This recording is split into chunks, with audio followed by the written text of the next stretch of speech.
Before gold coins or paper money, before banks or markets, wealth had one universal symbol: land. In early human societies, land was more than soil. It was life itself, the foundation of food, shelter, and survival. To control land was to control destiny. For tens of thousands of years, humans wandered. The idea of owning a piece of earth didn't exist. But with the agricultural revolution, humans stopped chasing food and began cultivating it. Settling required claiming territory, the first quiet revolution in economic history. Boundaries began as invisible lines, rivers, trees, or stones, marking territory. But soon they became symbols of power. Whoever could enforce a border owned wealth. The concept of mine and yours emerged, a mental and social invention that reshaped humanity forever. As cities emerged, priests and rulers became the custodians of land. In Mesopotamia and Egypt, temples recorded who owned what. Ownership was divine, written in clay or papyrus. The powerful began to decide who deserved land and who would serve it. Ownership divided society. Landowners became masters. Workers became dependents. For the first time, economic inequality had roots, quite literally. The control of soil became the control of people. And from this, the seeds of class and empire began to grow. Early accounting began with land. Farmers and rulers needed to measure fields, track harvests, and calculate taxes. The first systems of writing, cuneiform and Sumer, were born from the need to manage property. Economics began with the farmer's field, not the merchant's coin. Two ancient civilizations, owning land wasn't just practical, it was sacred. The earth was a divine gift, and rulers claimed to guard it in the god's name. The connection between religion, property, and power became inseparable, a theme that would shape history for millennia. As agriculture flourished, surplus gave rise to borrowing. Farmers pledged parts of their land for loans. When they couldn't repay, they lost not just property but freedom.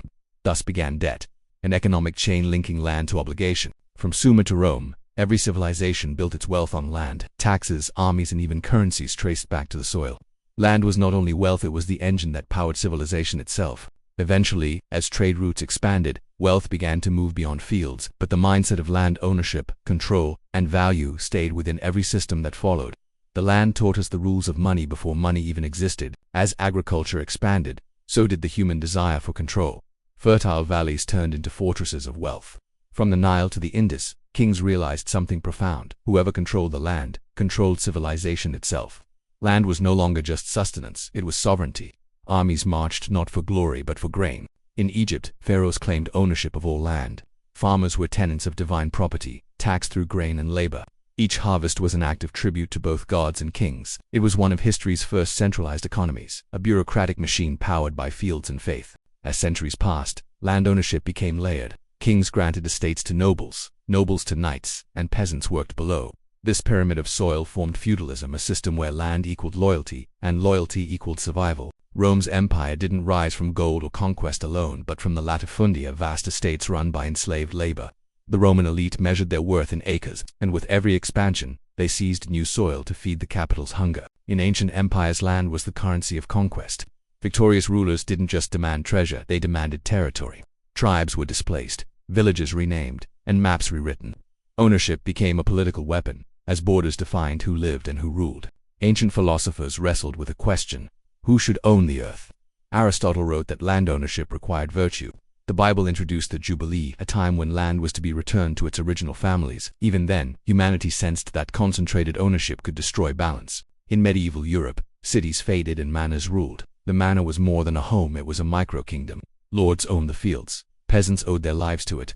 Land became the ecosystem of daily existence, every crop tied to duty, every harvest to hierarchy. By the 12th century, the church was Europe's largest landowner. Monasteries accumulated vast tracts through donation and inheritance. Faith and property intertwined. Salvation could be purchased, not with money, but with land. For the majority, land ownership remained a dream. Peasants worked the same soil for generations but owned none of it. The earth they tilled fed empires that never knew their names. The land was a paradox, both life-giving and enslaving. Yet history never stands still. As trade routes expanded and cities returned, wealth began shifting from land to commerce. The feudal soil trembled. Merchants, not kings, would soon define power, and the concept of wealth would begin to move. For centuries, the land was the only true measure of wealth. But by the 14th century, trade began to challenge that old truth. Ships carried silk, spices, and silver, and with them came a new question: could value exist beyond the soil? In ports like Venice, Genoa, and Bruges, merchants were becoming richer than landowners. The foundation of wealth was shifting from ownership of earth to control of exchange. Merchants couldn't carry land, but they could carry promises, and from those promises came credit. It was a quiet revolution.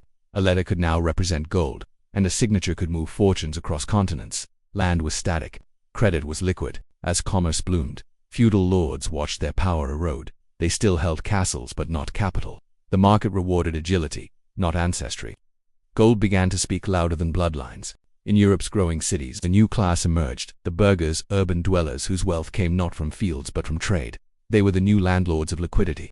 For the first time, a farmer could be poorer than a shopkeeper. The Renaissance was not only a rebirth of art, it was a rebirth of economics. Thinkers like Leonardo da Vinci and Machiavelli observed that wealth came from ingenuity, not inheritance. The world was shifting from static property to dynamic creativity. When Columbus crossed the Atlantic, Europe's concept of property exploded. Lands unknown became lands claimed. Gold flowed from the Americas, but behind every coin was a deed, a map, and a sense of ownership. The conquest of land had gone global. By the 1600s, the Dutch and British East India Companies redefined ownership. Now thousands of investors could own a piece of a trade route or a colony. The corporation was born an empire built not on land, but on paper. Ironically, this innovation recreated feudalism in a modern form. Instead of peasants tied to fields, investors were tied to dividends. The earth was still the source of value, but now filtered through ships, stocks, and speculative markets. As global trade matured, even land itself became a commodity. Property could be bought, sold, mortgaged, or speculated upon. The soil that once defined identity now floated on ledgers, its worth determined by markets, not nature. By the end of the 17th century, property had evolved. It was no longer bound to the ground, but woven into the abstract world of finance. What began as the ownership of fields had become the architecture of capital, a system that could move faster than empires, and last longer than kings. As Europe's empires expanded, property took on a new form. Paper, a deed could represent an entire plantation. A contract could command thousands of miles of ocean. What once required armies now required signatures. Ownership became portable. The map of power was now drawn not on soil, but on parchment. The age of exploration was also the age of appropriation. European powers drew lines across continents they had never seen, claiming land by decree. Colonial charters and treaties replaced conquest with clerical precision. Paper became the weapon that erased native ownership. In 1694, the Bank of England was born, not as a vault, but as a printer of promises. Its paper notes represented the future productivity of the nation. Land, labor, and gold were now collateral for credit, a silent revolution that turned paper into empire. Bonds were the next transformation.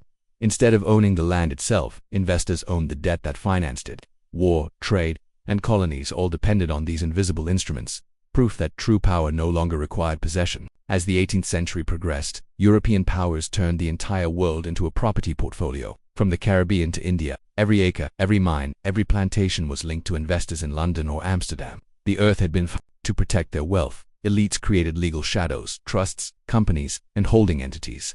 Property ownership disappeared behind layers of abstraction. You could own half the world and your name need not appear anywhere. Lawyers became the new architects of empire. They turned ownership into an art of language, defining, disguising, and distributing power with words. Every line of legal text was a frontier, every contract a conquest. By the Industrial Revolution, wealth had detached completely from the land. Factories replaced farms. Railroads replaced rivers. The capitalists didn't need to own acres, only machines and shares. The old feudal lords were gone, but their heirs still ruled, this time through capital. By the 19th century, property had become sacred. Governments, constitutions, and revolutions all defended it as a human right. To challenge ownership was to challenge civilization itself. The land had started as soil. It ended as ideology. By the dawn of the 20th century, wealth no longer required mass. Paper had replaced land, and soon, numbers would replace paper. The invisible empire was ready for its next transformation from property to data, from possession to perception. By the dawn of the 20th century, the foundation of wealth had shifted from earth to expectation. Land was static, but credit could move, expand, and multiply.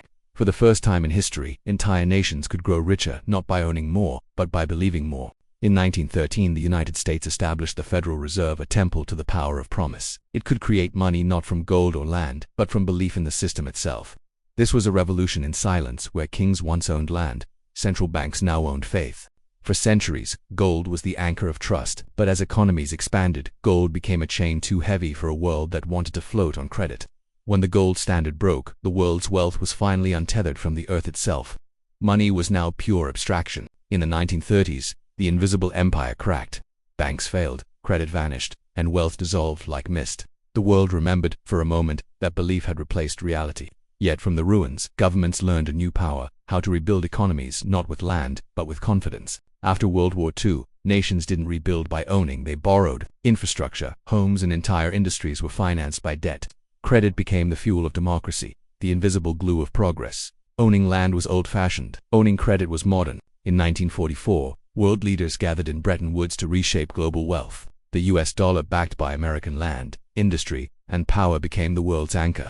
The earth had one currency, one belief, one empire of credit. In 1971, President Nixon severed the dollar from gold entirely.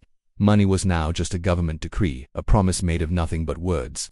For the first time in human history, the global economy floated free from physical anchors. The soil beneath wealth had disappeared. Computers transformed finance again. Wealth now lived in screens, data replacing paper, digits replacing deeds. Ownership was now defined by code, algorithms, and passwords. The field had become the file. Even as money left the soil, land returned as collateral. The housing market turned homes, once sacred ground, into financial instruments. Mortgages became the modern version of feudal bonds, linking people to their property through perpetual payment. In 2008, the illusion shattered again. When the credit built on land collapsed, trillions vanished overnight. The modern empire of trust trembled, revealing the same ancient truth that all economies rest on something real, even when they pretend not to. Once upon a time, wealth was measured in acres. Then it was measured in coins, then in credit. Today, it's measured in data. We have entered the age where the land beneath our feet matters less than the code behind our screens. The field has become digital, the harvest informational. In the 21st century, we own less and rent more, from homes to software. Digital property is not about possession, but permission. Every click, every account, every login, a modern title deed to invisible land. Tech companies now act as feudal lords of the digital world. Amazon, Google, Meta, they don't just store data, they own terrain in the digital sky. Their servers are the new land, their users the new tenants.